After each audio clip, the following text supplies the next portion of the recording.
Okay, this is a little review of a Kimber I've recently gotten hold of. It's pretty cool. It's based around a TM Night Warrior, so nice reliable base gun there. As you can tell, proper Kimber trades. The 45 ACP stamp is where it should be. And yonkers, which is great. Realistic trades make me a very happy person. The sight arrangement is fantastic. They're really good for low vis. If you're out and it's getting dark, very nice to have those. Thumb rests, also very nice. Very lefty friendly gun this, just to let anyone out there know.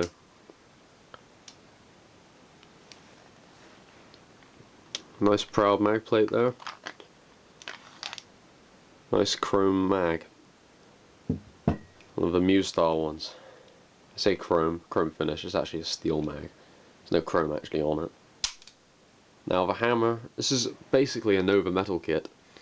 Now what you'll see them as online is a Kimber tactical entry, okay? Kimber 2 tactical entry. Now in real life the Kimbers have got different grips to these. These are Night Warrior grips. So this gun's more of a mishmash. There's also a Night Warrior trigger in there, and also the hammer is a Night Warrior trigger. But I think it adds a bit more ooh to the gun, you know, it's more unique. You don't see them out this sort of thing dead out the kit. If you put the kit together exactly how the kit is described, you're going to end up with someone else's gun. It's going to look exactly the same. Now the guy I bought this from says, yeah, there's a bit of work needs to be done to it. I agree. The hammer spring's upgraded, so the gas output is huge. There's an awful lot of gas coming out per shot. And to be honest, it doesn't need that much. One of the main gripes I've got with it, simply put, recoil spring. It's not strong enough. So I'm going to have to put a 150% Garda spring in there, because this metal kit weighs an absolute ton. The gun comes in about 980 grams unloaded, whereas my Maori comes in a hell of a lot less. It comes in about sort of 550 grams. So it's almost double the weight of a Maori Colt 45. Now, it's a really nice gun, it's really well made, and you know, initially I had some problems with it. I had the hop up wasn't turned on, which was a rookie mistake to make there. I didn't really pick up on it though, and it took me a while to wonder, you know, I figured out after probably, you know, cocking it a few times and figuring to myself, hey, why are the BBs rolling out of the barrel? So I just went inside of it, turned the hop on. The hop is really worn out on this gun. This has had at least 20,000 rounds for it, I'd have thought. It's seen a lot of service, it's seen a lot of use. It's a working gun, it's practical. It's not something which you look at and just go, ooh, thing of beauty. It's far from it, in fact. It's a lovely looking gun, and the trades are all authentic and they're correct. But, you know, honestly, it's not one of those things where you'd be like, oh yeah, and just keep it for show. It's more of a practical, go out and actually do the work pistol.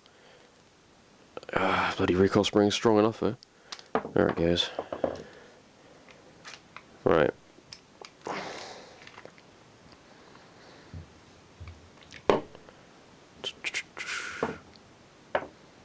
Okay, as you can tell, internally, there's a lot of wear and tear on that spring guide, so that's going to get replaced. The hop, as you can tell also, is actually set to full. I don't know if you can see that. That hopper is set to full with some grime in there. Got the original inner barrel from a TM Night Warrior, so it's standard diameter. It's not particularly wonderful. So I'll update this as and when. Also the bushing and everything. I'm going to change it up, and you'll see the difference. But yeah, this is something to watch out for on my channel. I'm just going to be working on this as and when I get the money, as and when I get the time. And I'm just going to turn this into a really nice gun. I mean, the metal kit alone for it is, you know, the slide alone is £106 before you put any sights on it or any of the internals into it. So it's definitely worth getting. It's a really good bit of kit. And, you know, it didn't cost me hardly anything. I traded it for an AK, basically. Straight trade. My G&G AK.